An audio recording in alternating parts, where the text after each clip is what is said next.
बिस्मिल्लाहिर्रहमानिर्रहीम। अस्सलाम वालेकुम नादरीन, आप यूट्यूब चैनल देख रहे हैं। मैं इमरान ख़ान हूँ। साल 2024 का आखिरी शुगल भी पाकिस्तान के वज़ीर आज़म शहबाज शरीफ ने लगाया।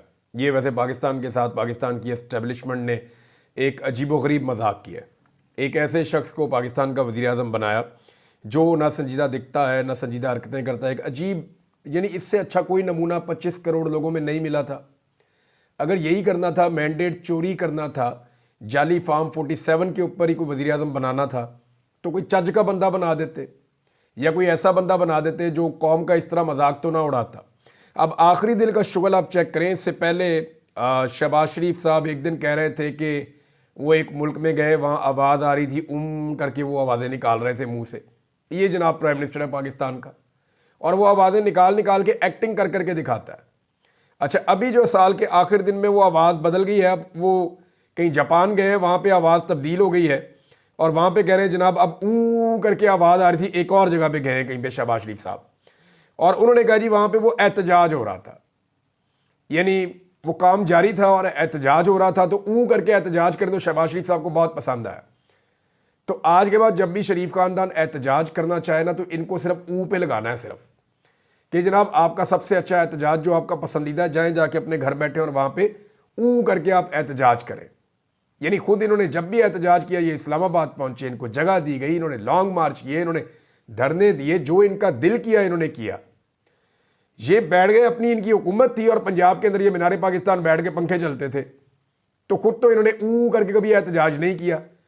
यानी मेरे ख्याल में एस्टेब्लिशमेंट इससे बेहतर आदमी ला सकती थी, लेकिन एक ऐसा आदमी जो एक नमूने की तरह काम करता है, एक ऐसा आदमी जो ना संजीदा है ना संजीदा दिखता है, यानी उसके चलने फिरने से और बात करने से और बाकी तमाम चीज़ों से आपको लगता है हर दूसरे दिन तो कोई ना कोई मीम बन जाती है। तो मुझे ऐसा लगता है कि इस सीट से बदला लिया गया, यानी वज़ीर आज़म का जो ओहदा है उसको बेतौकीर किया गया है कि हम ऐसा बंदा लाकर यहाँ बिठाएंगे कि ये ओहदा ही लोग संजीदा ना लें, इसकी लोग इज्जत करना ही छोड़ दें। यानी आप और कुछ नहीं कर रहे, आप सिर्फ और सिर्फ इस ओहदे को बेतौकीर कर रहे हैं ताकि लोगों के दिलों में इस कुर्सी और मनसब की इज्जत ख़त्म हो जाए। यानी सिंपल ये है कि सुनिया हो जन गलियां ते विच मिर्जा यार फिरे, कि कोई और मुकाबले में हो ही ना कभी। कभी इनकी हरकतें चेक करके ना, मेरा ये वैसे गुजारिश है एस्टेब्लिशमेंट से कि आप सोचिएगा कि आपने पाकिस्तान पर कितना बड़ा जुल्म किया है। अगर जाली फार्म 47 पर बनाना था, कोई काबिल और ज़हीन आदमी बेशुमार पाकिस्तान में है जिसमें कोई थोड़ी बहुत कॉमन सेंस होती, उसे आप बना देते। मगर मेरे ख्याल में मकसद जो है वो कौम को तकलीफ देना था। ये चाबी वाला खिलौना लाकर लगा दिया प्राइम मिनिस्टर और इस ओहदे को बेतौकीर करके रख दिया है। अभी हालात ये हैं कि ये इतने गैर मकबूल हैं कि हर जगह पे कैदी नंबर 804 के नारे लगाते हैं। यानी मैं आपको एक चीज़ बताता हूँ, पाकिस्तान में आप कोई एक इवेंट रख लें, कोई एक बड़ा इवेंट रख लें, और वहाँ पे आप चारों तरफ से हर बंदे के ऊपर सिक्योरिटी फोर्सेज इकट्ठी ना करें, जहाँ पे भी हॉस्टाइल इन्वायरमेंट नहीं होगा, जहाँ पे भी लोगों को आपने कैदियों की तरह नहीं पकड़ा होगा, वो बस आपका माहौल ना हो। आप पाकिस्तान में कोई इवेंट रख लें, आप क्रिकेट मैच करवा लें, अभी ये आने वाले हैं ना मैचेस, आप नारे सुन लीजिएगा, और उसका बंदोबस्त किया जा रहा है। जाली शोर जो होता है ना क्राउड का, वो इकट्ठा किया जा रहा है कि हम मीडिया के ऊपर जब दिखाया करेंगे कि साउंड आ रहा है क्राउड का, तो वो जाली हम लगा दिया करेंगे ताकि जो कैदी नंबर 804 के नारे लगने हैं या मरियम के पापा चोर हैं, ये वाले जो नारे लगने हैं, या जो वहाँ पे लोग आएंगे मैच देखने के लिए, उनके लिए जो चोर चोर के नारे लगने हैं, वो हम ना सुनवा सकें। लेकिन जो लोग ग्राउंड में जाएंगे वो तो अपने कैमरों से रिकॉर्ड करेंगे ना, अपने मोबाइल फ़ोन से रिकॉर्ड करेंगे। तो बड़ा रिकॉर्ड लगने वाला इस हुकूमत का, जब भी कोई मैच होता है यही होता है। आप अवाम का कबड्डी का मैच करवा लें, कट करवा लें, वहाँ पर ये होता है। आप जनाब नेज़ाबाजी का मुकाबला करवा लें, वहाँ पर ये होता है। इस साल जो है चित्राल के अंदर जो बहुत बड़ा हमारा एक सिंदूर का फेस्टिवल होता है, वहाँ पर खेमे लग गए थे, पूरी तैयारियाँ हो गई थी, वो जुलाई में कैंसिल कर दिया गया। क्यों? उसे कैंसिल करने की वजह यह थी कि अगर वो इवेंट हो जाता, वहां पे कैदी नंबर 804 के नारे लग जाते। लोग जो है वो इमरान खान से दीवानावार प्यार करते हैं। तो जहां पे भी आप जहां बरी के अंदर जो है गुज़िश्ता रात न्यू ईयर पे लोग इकट्ठे हुए, और जहां पे भी लोग इकट्ठे होते हैं एक बंदा आवाज़ लगाता है, सारी दुनिया इस काम पे लग जाती है। वहां पे जनाब कैदी नंबर 804 के नारे लग गए, मरी में पुलिस को लाले पड़ गए। अब खौफ इतना ज़्यादा है, वो बेचारे पुलिस वाले डरे हुए हैं कि यहाँ पे कैदी नंबर 804 के नारे लग रहे हैं, ये वीडियो बन के चली जाएंगी तो वज़ीर आला पंजाब जो है वो हमारे एसपी को, डीपीओ को, आरपीओ को, सबको जलील करना शुरू कर देंगी। फिर एस्टेब्लिशमेंट जो है वो डंडा हमें देगी और हमें हमारी नौकरियों से हटा दिया जाएगा, हम OSD हो जाएंगे। तो बड़े सख्त ऑर्डर आए होते हैं ऊपर से कि क्योंकि इमरान खान से सब चिढ़ते हैं बड़े लोग, एस्टेब्लिशमेंट भी और हुकूमत भी, लिहाजा वो मजबूरन बेचारे लाठी चार्ज करते हैं। पुलिस वाले वो लोगों पे लाठी चार्ज कर रहे हैं, लोग आगे से इमरान खान के नारे लगा रहे हैं और मरियम के पापा चोर हैं, ये वाला नारा लोगों का वैसे बड़ा फेवरेट है, लोग वो वाला नारा भी लगा रहे हैं और कैदी नंबर 804 के नारे भी लगा रहे हैं। ना वो बागी ना गद्दार, कैदी नंबर 804 लग रहे हैं जनाब। वहां पे नारे मरी के अंदर आप जहां पे भी 4 बंदे इकट्ठे करेंगे वहां नारे ही लगेंगे। अब मेरे ख्याल में हाल ये है कि पूरे पाकिस्तान में हमेशा के लिए जब तक ये गंदा तजुर्बा आपने रखना है तब तक के लिए आप दफ़ा 144 लगा दें। कहीं पे भी आप 3 से ज़्यादा लोग इकट्ठे ना होने दें, वरना जहां पे चौथा बंदा 5वां बंदा इकट्ठा होगा वहां पे कैदी नंबर 804 के नारे लगने ही लगने हैं। जहां पे आप चले जाएं यही हो रहा है। आप इकट्ठ करवा कर देख लें, कोई गेम करवा लें, कोई फेस्टिवल करवा लें, कोई चीज़ करवा लें, एक बंदा नारा लगाता है, सारे लोग जवाब देते हैं। यह है इस वक्त इमरान खान की ताकत। मैं एक बात समझाना चाहता हूं, आज साल का पहला दिन है तो मेरी जिम्मेदारी है समझाना। मैंने 2022 में भी सामने बैठ के कुछ बड़े समझदार लोगों को यह बात समझाई थी, लेकिन जिद जो है वो सामने आ गई थी और वो ये बात समझे नहीं थे। मैं आज फिर ये बात समझाना चाहता हूं। अकल पे पर्दा हो तो फिर बात समझ नहीं आती, जिद अगर पड़ी हो तो बात समझ नहीं आती, लेकिन फिर भी मेरे ये अल्फाज आप संभाल कर रख लें, ये आपके काम आएंगे। इमरान खान इस वक्त पाकिस्तानियों की जिद बन गया है। वो इस वक्त नौजवान नस्ल का रोमांस है। वो मुस्तकबिल और हालात से मायूस लोगों के लिए एक उम्मीद बन चुका है। वो गरीबों के लिए एक सहारे की हैसियत रखता है। पाकिस्तानी उसे और वो पाकिस्तानियों को मुकम्मल तौर पे ओन करते हैं। ना पाकिस्तानी उसे छोड़ रहे हैं और ना वो पाकिस्तानियों को छोड़कर कोई डील कर रहा है कि वो पाकिस्तान से बाहर चला जाए, उसको डील्स दी जाती है लेकिन वो नहीं कर रहा। तो पाकिस्तानी भी उसे नहीं छोड़ते, वो पाकिस्तानियों को नहीं छोड़ता। सरमायादारों, किसानों, मजदूरों और कमज़ोर तबकात के लिए वो एक ऐसे किरदार में ढल चुका है जिसके बगैर अब इस निज़ाम की कहानी मुकम्मल नहीं हो सकती। आप जो मर्जी कर लें उसके बगैर चलेगा नहीं।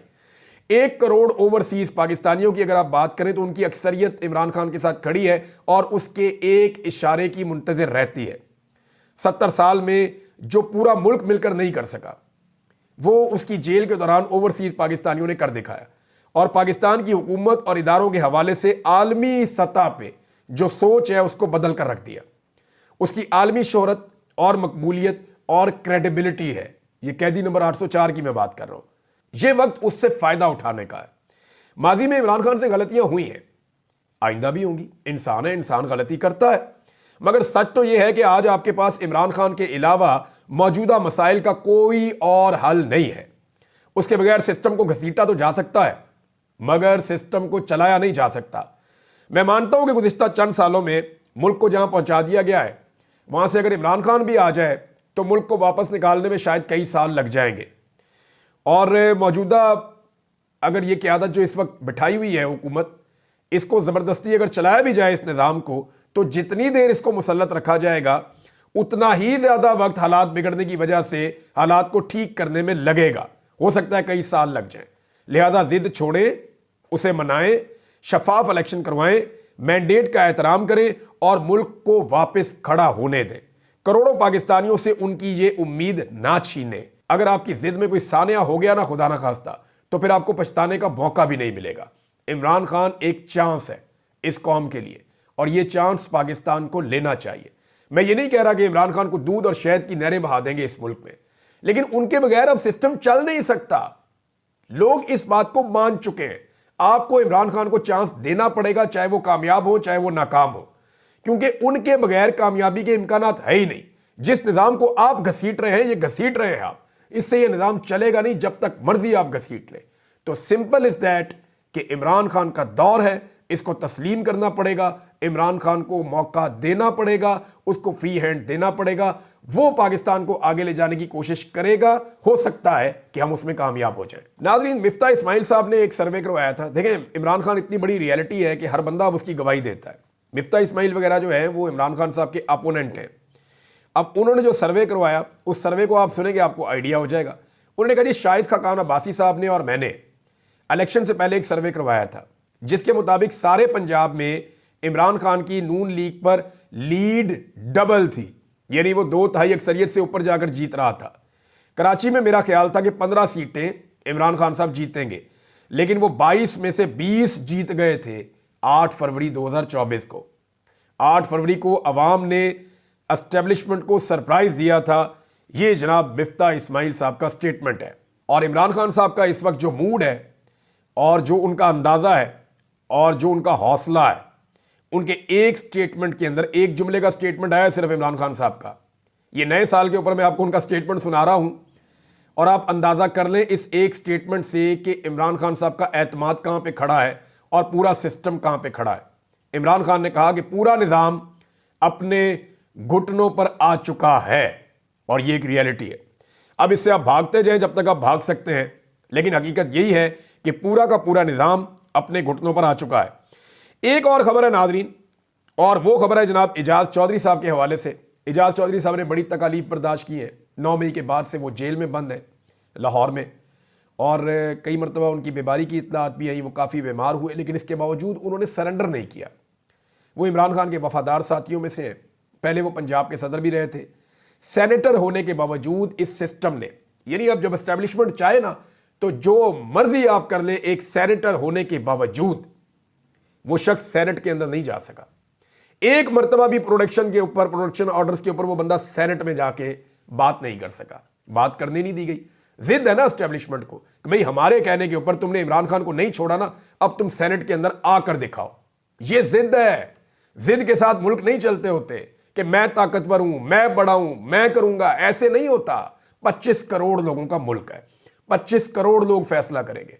वो एजाज चौधरी साहब फिर बीमार हो गए, उनको फिर हॉस्पिटल पहुंचाया गया। पहले ही हार्ट के पेशेंट हैं। महमूद रशीद साहब की हालत सबके सामने है। जो कुछ हुआ उमर चीमा के साथ, यास्मीन राशिद साहिबा के साथ, जो कुछ बर्दाश्त कर रहे हैं शाह महमूद कुरैशी साहब, और सबसे बढ़ के जो जुल्म और बर्बरियत इमरान खान साहब के साथ हुई है, इसकी माजी में कोई मिसाल नहीं मिलती। सऊदी अरब के हवाले से नाज़रीन एक खबर है, लेकिन वो मैं आपको बाद में देता हूँ। पहले एक खबर आई है, इसको जनाब किस्मत खान साहब ने रिपोर्ट किया है ट्विटर के ऊपर। वैसे इसको एक्सप्रेस ने भी रिपोर्ट किया है कि भारतीय बिजनेसमैन जंदल और उनकी फैमिली, उनकी बेगम जो संगीता, ये जो जाती उम्रा में नवाज शरीफ के पोते की शादी में शरीक हुए हैं। अभी जो शादी हुई है 2017 में, जंदल उस वक्त पाकिस्तान आकर नवाज शरीफ से मिले जब रॉ जासूस कुलभूषण को सजाए मौत हुई और मकबूजा कश्मीर में हालात ख़राब थे। उस वक्त एहसानुल्लाह एहसान ने रॉ से ताल्लुकात का एतराफ़ किया था। अब जनाब ये जंदल साहब आए हैं, जनाब आके उन्होंने शिरकत की है, और ये कोई बुरी बात तो नहीं है। आपका दुनिया में कहीं पे भी दोस्त हो सकता है। अगर भारतीय बिजनेसमैन नवाज शरीफ का दोस्त है और वो शादी में आना चाहता है तो इसमें कोई बुरी बात नहीं है, और अगर वो इंडियन है तो इसमें भी कोई बुरी बात नहीं है। यानी इसको आप गद्दारी क्यों बना लेते हैं? यही खेल खेला पाकिस्तान की एस्टेब्लिशमेंट ने हमेशा, और इस्तेमाल किया लोगों को। मादी में हम पाकिस्तानी इस्तेमाल होते रहे। भाई अगर नवाज शरीफ का दोस्त है, एक इंडियन बिजनेसमैन है, और वो नवाज शरीफ के बच्चों की या पोते पोतियों की या नवासियों की शादी में आना चाहता है, व्हाट्स द प्रॉब्लम? आने दो उसको, कोई बात नहीं। लेकिन क्योंकि नवाज शरीफ ने हमेशा ये गंदा कार्ड इस्तेमाल किया बाकियों के खिलाफ और एस्टेब्लिशमेंट के साथ मिलकर किया, तो ये कार्ड उनके खिलाफ भी इस्तेमाल हो जाता है। मेरे ख्याल में सबको इजाजत होनी चाहिए। थोड़ा अर्सा पहले बड़ी अच्छी तरह मुझे याद है, वो कुछ जर्नलिस्ट हैं, भाई एक इंफॉर्मेशन सेक्रेटरी एक पॉलिटिकल पार्टी का, रऊफ हसन साहब की बात मैं कर रहा हूं। उनके ऊपर जब अटैक किया गया, उनको गिरफ्तार किया गया, उनका फोन लिया गया। जनाब इंडियन सहाफ़ी से रब्ता है, और भाई मेरे रब्ते हैं अमेरिकन सहाफ़ियों से, इंडियन सहाफ़ियों से, यूरोपियन सहाफ़ियों से, बेशुमार से। अहमद मीर साहब के रब्ते हैं, काशिफ अब्बासी साहब के होंगे, बाकी सब सहाफ़ियों के। भाई हम सहाफ़ी एक कम्युनिटी है, हम एक दूसरे के साथ नोट्स शेयर करते हैं। हमारे बहुत सारे जर्नलिस्ट जो हैं वो इंडियन चैनल्स के ऊपर इंटरव्यूज देते हैं, उनके बहुत सारे लोग जो हैं वो हमारे चैनल्स के ऊपर इंटरव्यूज देते हैं। तो इसमें क्या प्रॉब्लम है? भाई तुसी जंग लड़ना, कश्मीर आज़ाद करवाना तुहाडा काम है बंदूकों के नाल। हमारा काम कलम का, हम अपना काम कर रहे हैं। अपना काम करना नहीं, हमारे काम के अंदर जनाब ये भी गद्दार है, वो भी गद्दार है। पहले नवाज शरीफ जब 2017 में एस्टेब्लिशमेंट के नवाज शरीफ के साथ ताल्लुकात अच्छे नहीं थे ना, तो एस्टेब्लिशमेंट ने सबको खबर दी थी कि ये नवाज शरीफ गद्दार हो गया, चोर हो गया, फ्रॉड हो गया।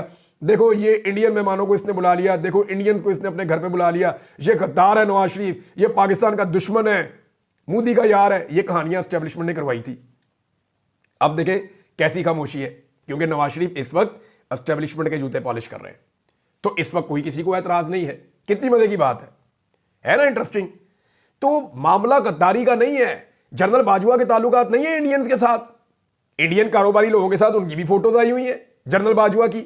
ये जितने लोग रिटायर होते हैं, बाहर जाते हैं तो इंडियन के साथ मिलते हैं, उनके साथ बातचीत करते हैं, उनके साथ इनकी पर्सनल यारियां दोस्ती हैं। ये पाकिस्तानी फौज के लोग और इंडियन फौज के लोग जब बाहर दूसरे मुल्कों में जाकर आपस में ट्रेनिंग्स कर रहे होते हैं तो इनकी तो बड़ी अच्छी दोस्तियां यारियां हैं, मैं अच्छी तरह जानता हूं। तो कौम को लगाया हुआ गद्दारियों का सौदा बेचने के लिए। तो अगर नवाज शरीफ के घर में जिंदल आ गया, बड़ी अच्छी बात है, उनका दोस्त है, कल को जिंदल के घर में शादी होगी, नवाज शरीफ को भी जाना चाहिए। भाई दोस्ती दोस्ती होती है, लेकिन क्योंकि ये गंदा खेल नवाज शरीफ साहब ने बहुत खेला है तो उनको सिर्फ ये वार्निंग है कि इस खेल को आप बंद कर दें। यानी आपके खिलाफ इसको इस्तेमाल नहीं किया जा रहा तो आप भी बाकियों के खिलाफ ये गंदा हथियार इस्तेमाल करना बंद कर दें। ये एक पुराना तरीकाकार है एस्टेब्लिशमेंट का कि इसको इंडिया के साथ टैग कर दो। वो एक ब्यूरोक्रेट ने अभी इंटरव्यू दिया ना, उसने बताया कि मुस्लिम लीग नून के एक बंदे को हम तोड़ रहे थे, उसको कह रहे थे कि तू कोई तेरे अंदर से कुछ निकलेगा, इसको फंसाना है, इस पर केसेस बनाने। तो वो एक मिलिट्री ऑफिसर था, उसने ब्यूरोक्रेट के सामने अपनी जेब से निकाल के 2 कार्ड रखे इंडियंस के। उसने कहा ये 2 कार्ड डालते हैं ना इसके ऊपर, ये गद्दार बन जाएगा, अभी इसके ऊपर एक केस डल जाएगा। तो ये तो मेंटालिटी है कि जनाब इंडिया के साथ आपने बात कर ली या कोई इंडियन आपके साथ टेलीफोन पे, और भाई ग्लोबल विलेज है, दुनिया कहां से कहां पहुंच गई है और आप अभी वहीं पे खड़े हुए हैं और कौम को कहीं और खड़ा किया हुआ है, खुद कहीं और खड़े हुए हैं। यानी अपने ताल्लुकात सबके साथ ठीक रखने हैं, कौम को बताना है हम नहीं छोड़ेंगे। ये ऐसे जो है ना वो पाकिस्तान नहीं चलेगा। पाकिस्तानियों की आंखें खुल रही हैं, मामलात को क्रिस्टल क्लियर करें, चीज़ों को ठीक करें और मामलात को उस तरफ लेकर जाएं जहां आलमी सतह पे आजकल दुनिया बढ़ रही है। दुनिया एक ऐसी सदी में दाखिल हो गई है जहां पे हर चीज़ डिजिटल है। कोई चोरी करने का, स्कैम करने का वो तरीक़ेकार ही बदल गए हैं। कोई अब सोच भी नहीं सकता जो कुछ पाकिस्तान में अभी तक हो रहा है। दुनिया इतनी एडवांस हो गई है कि आप अरबों के पास चले जाएं, गल्फ कंट्रीज में, वहां जाकर आप देखें तो आपकी आंखें फटी रह जाती हैं। आप हैरान हो जाते हैं कि इतना ज़्यादा डिजिटलाइज्ड हो गया है वर्ल्ड, और हम कहाँ खड़े हैं, इंटरनेट बंद कर दो। मुझे शार्क इंटरनेट खा गई है जनाब, हमारा ये हो गया है, अब हम इंटरनेट नहीं चला सकते। दुनिया के अंदर बदनाम करके रख दिया, मुंह काला कर दिया। पाकिस्तान दुनिया में दूसरे नंबर पे है म्यांमार के बाद, जिसका इंटरनेट सबसे ज़्यादा देर तक 2024 में बंद रहा। अब आ जाए सऊदी अरब वाले इशू पे, इस पर बात ज़रूर होनी चाहिए। गो के मुसद्दिक मलिक साहब मुकर गए हैं। खबर ये चल रही थी कि काबीना ने शायद मंजूरी दे दी है कि 15% जो शेयर्स हैं रेकोडिक के वो दे दिए जाए सऊदी अरब को। अब ज़रा आप समझ लें कि ये है कितने का।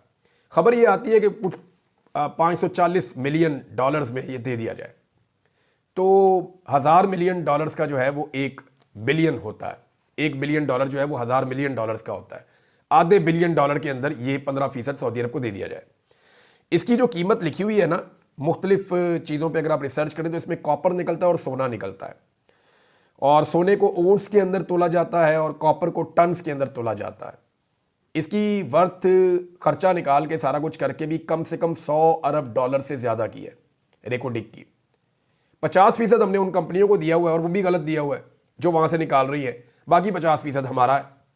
अच्छा, वो निकालने के खर्चे में उनको 50% हमने दिया हुआ है, जो हमें मिलेगा वो निकला निकलाया मिलेगा। तो हमने अपने निकले निकलाए में से अगर किसी को 15% देना है तो उसमें निकालने का खर्चा नहीं है। तो 15% जो है वो कम से कम भी अगर हो, कम से कम भी अगर हो, क्योंकि उसके अंदर खर्चा शामिल नहीं है, तो उसको 20 अरब डॉलर का तो होना चाहिए या इससे ज़्यादा का होना चाहिए। 20 अरब डॉलर या इससे ज़्यादा का होना चाहिए, क्योंकि टोटल माइंस की जो वैल्यू है वो 100 अरब डॉलर से 150 अरब डॉलर के बीच में बताई जाती है। तो ये 15 से 20 अरब डॉलर का 15% होना चाहिए, क्योंकि कोरा है, निकालना उन्होंने है, उनकी रिस्पॉन्सिबिलिटी है। अब ये जो 15% है, अगर ये सऊदी अरब को आधा अरब डॉलर में दिया जाता है तो इसकी असल वैल्यू इससे 10 गुना ज़्यादा है, बल्कि 10 से भी नहीं 20 गुना ज़्यादा है। तो क्या सऊदी अरब को इतना सस्ता दिया जा सकता है? ये सवाल हम उठाएंगे, इसके ऊपर मज़ीद तहकीकात करेंगे और इसके ऊपर हुकूमत को पूरा जवाब देना चाहिए। अपोजिशन को ये बात उठानी चाहिए, और अपोजिशन भी हमेशा कोशिश करती है कि सऊदी अरब के साथ अपने ताल्लुकात बचाएं, क्योंकि सऊदी अरब अमेरिका के साथ ताल्लुकात आपके बनवाता है। लेकिन इतना बड़ा मुनाफा सऊदी अरब को क्यों दिया जा रहा है? क्या उनसे कोई काम है? एक काम तो है उनसे कि डोनाल्ड ट्रंप को किसी तरह मनाए, लेकिन अब देखना यह है कि क्या पाकिस्तान इतने सस्ते में ये सौदा देगा। मैं इसके ऊपर मज़ीद तहकीकात करूँगा। मैं और लोगों से भी गुजारिश कर रहा हूँ कि इसके बारे में अगर कुछ फैक्ट्स हैं तो मेरे साथ ज़रूर शेयर करें। अब तक के लिए इतना ही, अपना ख्याल रखिएगा, अपने इस चैनल का भी। अल्लाह हाफ़िज़।